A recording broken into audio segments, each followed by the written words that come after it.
मित्रों नमस्कार। आपका ज्ञान मास्टरमाइंड में बहुत-बहुत स्वागत है। मित्रों हमने आपको भारतीय विरासत, भारतीय संस्कृति और भारतीय संतों के बारे में बहुत सारे संतों के बारे में जानकारी दी और आज हम एक और ऐसे ही संत संत के बारे में बता रहे हैं, जो आप अक्सर सुनते होंगे, उनके वीडियो बड़े वायरल होते हैं और लोग उनको बहुत ही सम्मान से और आदर स अपना आदर्श मानते हैं। ये संत कौन है? ये पीत वस्त्र धारण करते हैं, आप इशारा समझ गए होंगे, लेकिन इन संत के बारे में हम आगे बताएं उससे पहले आपसे आग्रह है कि चैनल अगर आपने सब्सक्राइब नहीं किया तो सब्सक्राइब कर दीजिए, शेयर कर दीजिए, लाइक कर दीजिए और हम आज की बात शुरू करते हैं हमारे विशेषज्ञ डॉक्टर प्रदीप मिश्र जी से। डॉक्टर साहब आपका बहुत-बहुत स्वागत है। तो आज आप एक ऐसे संत को लेके आ रहे हैं जो जिनका इस समय बहुत ही सम्मान है। हाँ, देखिए क्या है कि भविष्य मालिका में कहा गया था और इसी जो ये समय चल रहा है इसी काल चक्र के बारे में ये कहा गया था कि धर्म एक व्यापार बन जाएगा। हुँ, और जो नकली टाइप के, फर्जी टाइप के बाबा जो हैं, उनका उत्थान होगा और जो असली साधु संत होंगे वो जो है चुपचाप रहेंगे। चुपचाप रहेंगे या वो तिरस्कार के भागीदार बनेंगे। और ऐसा आपको अमूमन दिखाई पड़ रहा है।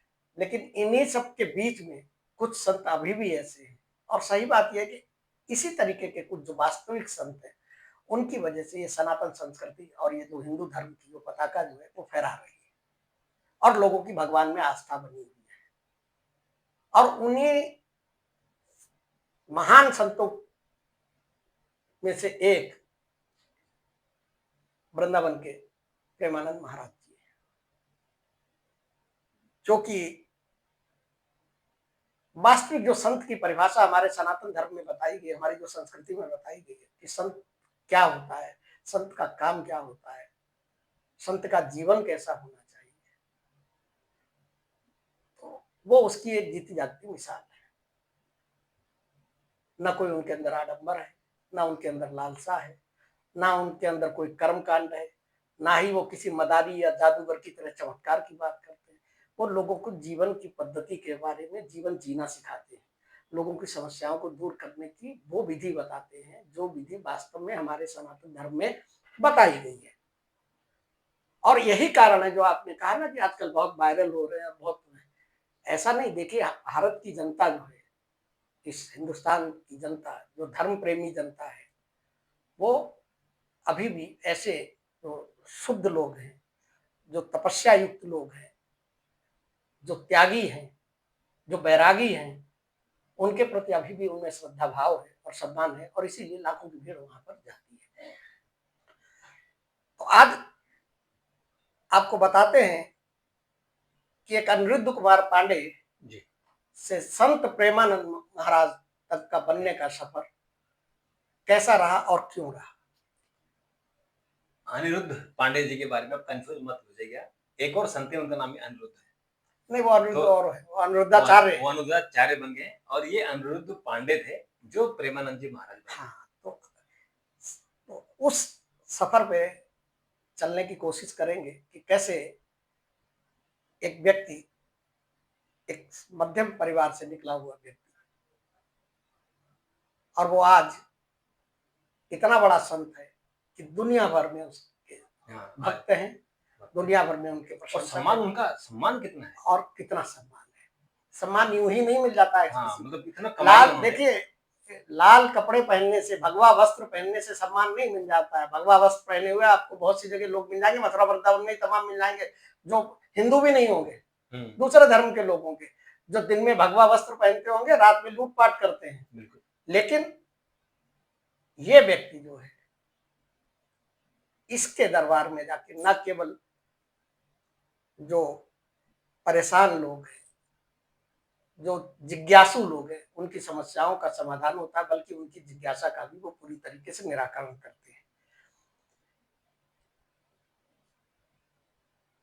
कानपुर के, उत्तर प्रदेश में कानपुर के एक गांव से निकला हुआ एक बच्चा आज भारत में ही नहीं पूरी दुनिया में सनातन की परंपरा का परचम लहरा रहा है। बिल्कुल।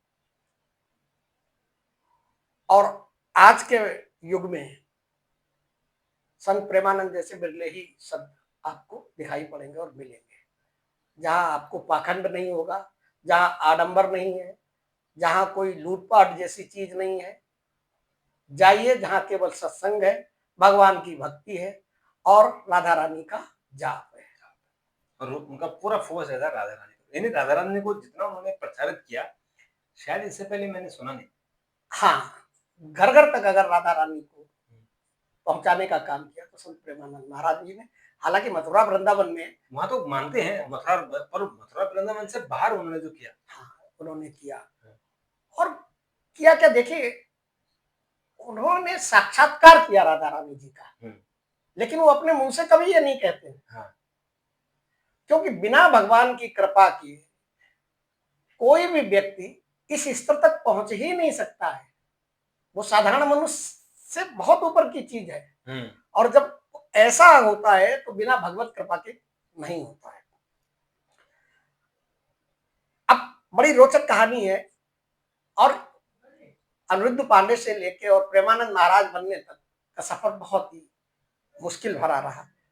उनका यह सफर त्याग, तपस्या, भक्ति और गुरु कृपा का अद्भुत संगम है, जिसने उन्हें एक महान संत के रूप में स्थापित किया। उत्तर प्रदेश के कानपुर के पास एक गांव में उनका जन्म हुआ था, सरयूपारी ब्राह्मण परिवार में। उनके घर का माहौल जो है बहुत आध्यात्मिक था और घर में पूजा पाठ हमेशा होती रहती थी। उसका असर उनके जीवन पर पड़ा उसी समय।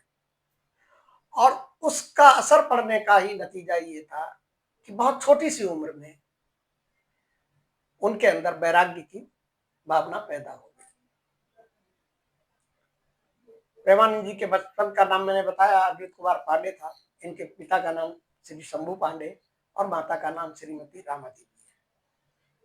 अब देखिए इनके घर का माहौल कैसे इतना भक्तमय था, कैसे इतना भगवान में था कि इनके दादाजी ने भी संन्यास ग्रहण किया हुआ था। इनके पिताजी भी भगवान की भक्ति करते थे और इनके भाई भी, सब उसी माहौल पूरा एक जो है भक्ति का माहौल था।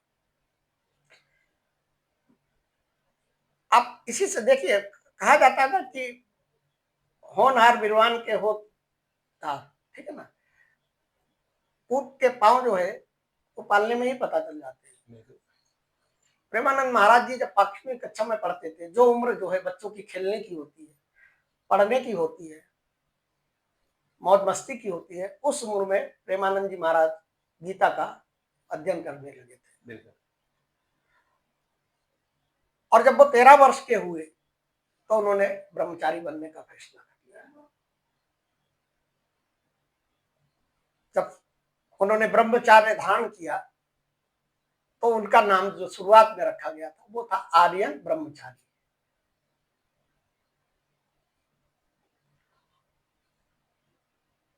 त्याग और तपस्या की स्थिति ये थी कि घर से वैराग्य के लिए घर से निकल पड़े, बिना कुछ लिए झोला डंडा उठाया और निकल लिए। रास्ते में भूख प्यास का सामना करना पड़ा और सीधे बनारस पहुंच गए। बनारस मोक्ष की नगरी मानी जाती है और वहीं जो है अपना जीवन व्यतीत करने लगे। गंगा जी के किनारे रहते थे और आराम से 3 बार गंगा जी का स्नान करते थे और भगवान शिव की पूजा किया करते थे। राधा रानी के पहले पुजारी नहीं थे प्रेमानंद जी। प्रेमानंद जी शुरू में गंगा जी की और शिव जी की पूजा किया करते थे। बड़ी लंबी कहानी है कि कैसे बनारस से वृंदावन आना हुआ। और देखिए उनके जीवन के कितने कठोर नियम थे कि भिक्षा लेने के लिए वो केवल 15 मिनट बैठते थे अपने शुरुआती दिनों में।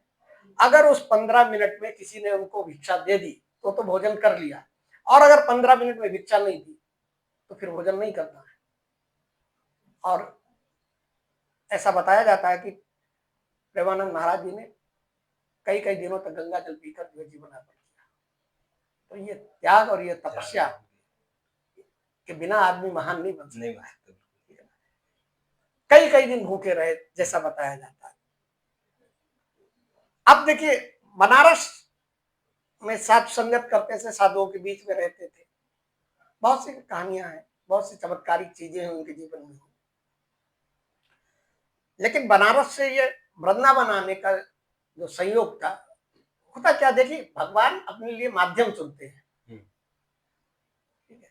और ऐसा ही राधा रानी ने अपना माध्यम चुना इनको। और वो कैसे चुना कि जो व्यक्ति शिव का भक्त हो, शिव की पूजा करता हो, बनारस में रहता हो, जहाँ राधा रानी के बारे में बहुत ज्यादा नहीं है, वहाँ तो शिव की बारे में बात होती है, वहां पे अब ये बड़ी बेहद चमत्कारी चीजें, और इसी से सब लगता है कि भगवान जो है अपने लिए माध्यम चुन लेता है, और किसको क्या करना है, किसको किसका किसका किस तरीके से उपयोग करना है, उसका उससे वो काम भगवान करवाता है।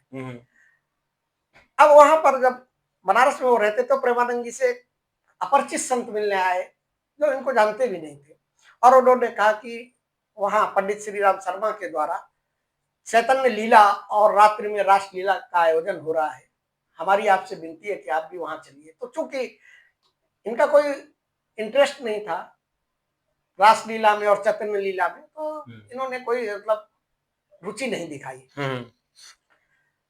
और निमंत्रण स्वीकार नहीं किया।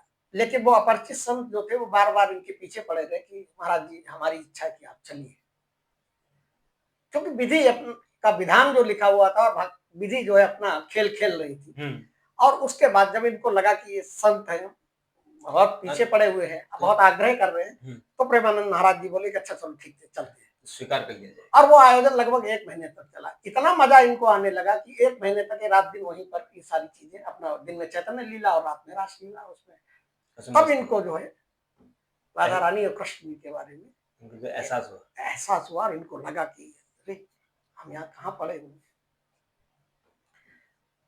अब वो तो 1 महीने का कार्यक्रम था, 1 महीने के कार्यक्रम के बाद इनकी इच्छा हुई कि ये तो इस चीज फिर देखनी चाहिए। तो अब इनको लगा कि कैसे देखा जाए, तो ये उन्हीं संत के पास जो इनको इनविटेशन देने आए थे, निमंत्रण देने आए थे, उनके पास गए और उनसे कहा कि भाई मेरी तो बड़ी इच्छा हो रही है कि मैं इस दिन रात यही रासलीला और चैतन्य लीला इन सब के बारे में मैं देखता रहूं, दर्शन करता रहूं।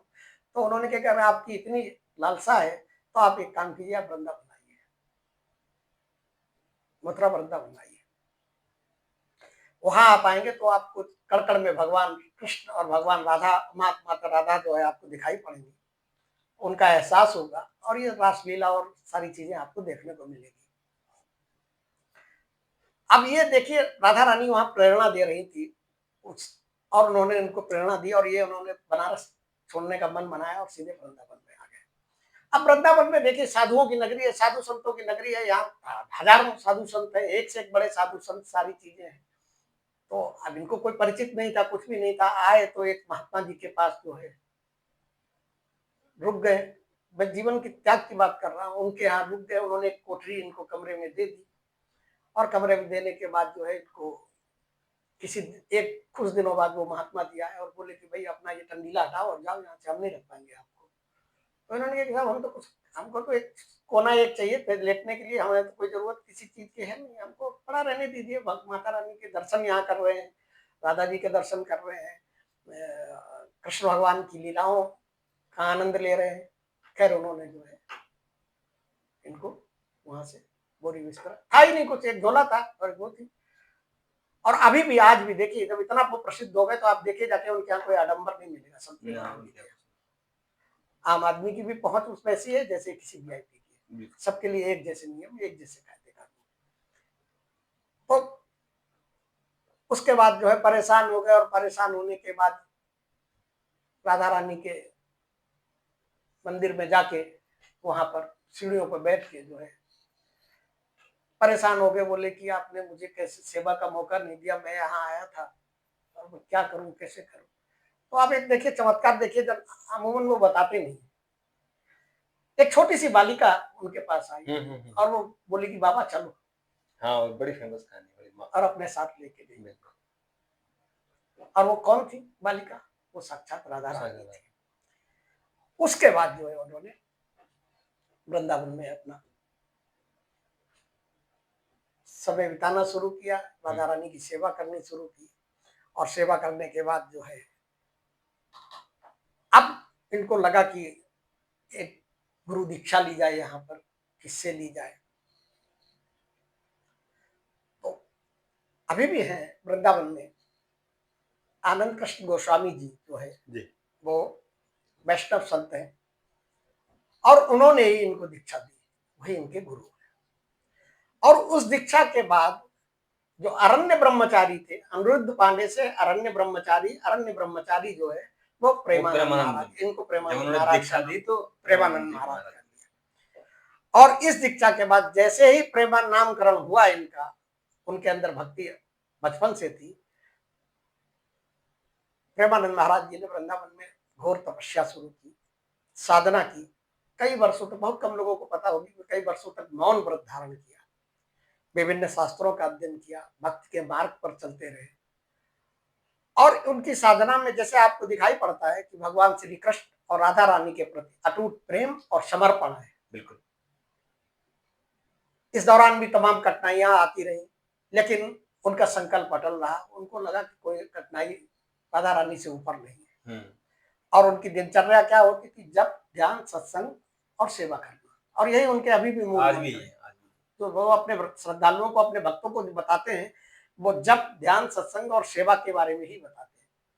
कोई टंट घंट नहीं बताते, कोई कर्मकांड नहीं बताते। और आपको बताएं, देखिए कलयुग में हमारे शास्त्रों में लिखा गया है, हमारे पुराणों में लिखा गया है कि कलयुग सबसे बढ़िया युग है, जिसे लोग गलत युग कहते हैं। बड़े और युगों में आपको भगवान प्राप्ति के लिए बड़े बड़े कर्मकांड करने पड़ते थे। कलयुग एक ऐसा युग है जहां केवल नाम जाप करने से, नाम का जाप करने से, किसी भी जिसको आप मानते हैं उसके नाम का जाप करने से आपको भगवत प्राप्ति होती है। और इसी पर प्रेमानंद महाराज जी का पूरा जोर रहता है कि वो खाली जाप, नाम जाप की बात करते हैं। अब उनकी तपस्या और उनकी जो भक्ति थी, उसका प्रभाव धीरे धीरे लोगों पे पड़ने लगा। उनका सरल हृदय, सच्चे मन से बात को कहना, जीवन जीने के बारे में लोगों को ज्ञान देना, सच्चाई जो सच है, सच। उसकी वजह से क्या हुआ कि उनके सत्संग में दिनों दिन भीड़ बढ़ती ही जा रही है। 2-4 लोगों से शुरू हुई भीड़ आज हजारों की संख्या में पहुंच गई और लाखों लोग जो है इंतजार करते हैं और वो किसी को निराश नहीं करते हैं। इसीलिए रात में 2 बजे वो जो है निकलते हैं वृंदावन की गलियों में, जिसको दर्शन करने सब लोग दर्शन कर रहे हैं और सहज भाव से। और देखिए, अब आप कहेंगे चमत्कार की बात क्या है? चमत्कार इससे बड़ा कोई हो ही नहीं सकता है, मेडिकल साइंस के लिए भी नहीं। हाँ, कितना बड़ा चमत्कार है, ठीक है ना। जिस व्यक्ति की दोनों किडनी खराब है, जिसकी डायलिसिस होती है, शायद अब उन्होंने वो भी छोड़ दिया, नहीं डायलिसिस होती है, वो व्यक्ति, उसके चेहरे का तेज देखिए, उनके अंदर शरीर में स्फूर्ति देखिए, उनके अंदर उत्साह देखिए। ये अपने में ही एक चमत्कार है। डॉक्टर भी हैरान है, मेडिकल साइंस भी हैरान है। और ये गति क्यों हुई? गति ये इसलिए हुई क्योंकि कई कई दिनों तक भूखे रहते थे, प्यासे रहते थे, उस वजह से दोनों किडनी खराब हो गई। क्योंकि बॉडी का सिस्टम खराब हो जाता है। अगर आप ज्यादा देर भूखे रहें, ज्यादा दिन भूखे रहें, समय पर खाना न खाएं, क्योंकि वो भी शरीर की जो जरूरत है उसके हिसाब से। अब देखिए वृंदावन में वो निवास करते हैं, लेकिन आप उनका ओर्स देखिए, चेहरे का तेज देखिए, आपको कहीं से नहीं लगेगा कि व्यक्ति को इतनी शारीरिक कष्ट है। और उसके पीछे है क्या कि उन्होंने मान लिया कि एक कष्ट वगैरह, और वो अभी भी देखिए किसी भी आदमी के कष्ट होते हैं तो वो कहते हैं अच्छी बात है, राम भगवान का नाम जप करो, भगवान का जाप करोगे तो जो कष्ट आपने कर्म किए वो कट जाएंगे। वो कोई आपको चमत्कारिक चीजें नहीं देते कि ये जड़ी बूटी दे दो, ये मंत्र दे दो, ये भूत उतार दो, ये प्रेत उतार दो, या इसके ऊपर भूत भेज दो। चैलेंज करते हैं ना कि हमारे ऊपर भूत प्रेत भेज के दिखाओ। अब मैंने ये चीज देखी, एक व्यक्ति उनके पास गए थे जो बीमार थे, तो उनका बाबा आपके पास है, उन्होंने कहा डॉक्टर के पास आओ, मैं क्या करूंगा इसमें। और एक व्यक्ति गया था, अभी हाल की बात है, कि वो अपनी पत्नी को छोड़कर अपनी प्रेमिका को शादी करके सीधे बाबा के दरबार में चला गया। और बोला कि बाबा जी मैं ये लड़की को ले आया हूँ और मेरी पत्नी घर में रहती है। उन्होंने बहुत डाँटा उन्हें। उन्होंने कहा आपने अक्षम्य अपराध किया है और आप कानून के भी शिकंजे में आओगे और आप अपनी पत्नी के अपराधी हो। और उसको भगाया वहाँ से और कहा कि अपनी पत्नी से माफ़ी माँगो और जो तुम्हारा कानूनी कार्रवाई होगी, वो कार्रवाई होगी।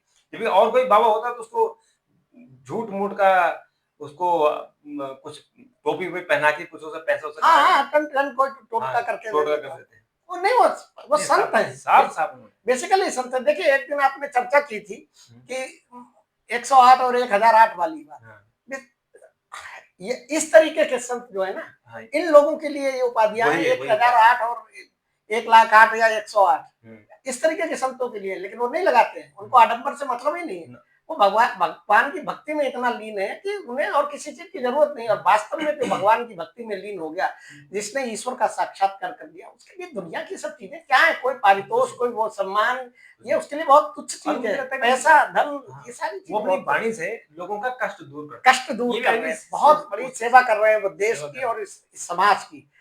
अब देखिए, उनके जो प्रमुख संदेश क्या है, और ये हमारे शास्त्रों में, पुराणों में भी बताया गया कि वो हमेशा कहते हैं कि आप नाम का जप कीजिए। नाम जाप जो है, वो कलयुग में मोक्ष का सबसे सरल और आसान तरीका है। क्योंकि कलयुग के अंदर इतनी भागम भाग है, इतनी दुरूह जिंदगी है कि अगर कोई कर्मकांड आपको बता दिया जाएगा तो आप कुछ कर ही नहीं पाएंगे। तो ईश्वर ने भी उसी तरीके से विधि विधान, उनको पता थी कि कलयुग में क्या स्थितियां होंगी, तो ऐसे में केवल इतना आसान तरीका बता दो जिसे करने में आदमी को परेशानी नहीं हो। और इसीलिए क्या है कि नाम जाप करते रहिए। बिल्कुल। आप कुछ भी कर रहे हैं, अपना नाम जाप करते रहिए। एक तो ये करते हैं। दूसरे क्या करते हैं कि वो सेवा का संदेश देते हैं, सेवा कीजिए, निष्काम भाव से सेवा निष्काम। कीजिए। आप भाव मत रखिए। अगर आपके मन में ये रहा कि आपने 2 पैसे किसी को दान दे दिए और आपको ये मन में आ गया कि मैंने तो इसको दान दे दिया, तो वो आपका दान बेकार हो गया। बेकार। ये उनका सीधा-सीधा संदेश होता है कि निष्काम सेवा जो है, उससे भी ईश्वर की आपको प्राप्ति होगी। तीसरी बात क्या है कि वो वैराग्य और अनासक्ति के बारे में बात करते हैं। वो कहते हैं कि भौतिक संसार से वैराग्य धारण करो। वैराग्य धारण करने के लिए वो नहीं कहते कि सन्यासी बन जाओ, लेकिन वो कहते हैं कि जितनी आपकी जरूरत है, अपनी जरूरतों को सीमित करो। बहुत ज्यादा जरूरतें मत करो, बहुत लालसा मत करो, बहुत मोह मत प्यार पालो। ये सब कष्ट के माध्यम है, इनसे उबरने की कोशिश करो। जितनी जरूरत है उतना करो। और दूसरे कहते हैं कि शरणागत हो जाओ। प्रेमानंद महाराज जी कहते हैं कि दुनिया में एक ही है जो जो भरोसा, जिसका भरोसा टूटता नहीं। अगर आपने सच्चे मन से ईश्वर पर भरोसा कर लिया, शरणागत हो गए, हाँ, तो वो भरोसा आपका नहीं टूटेगा। बिल्कुल।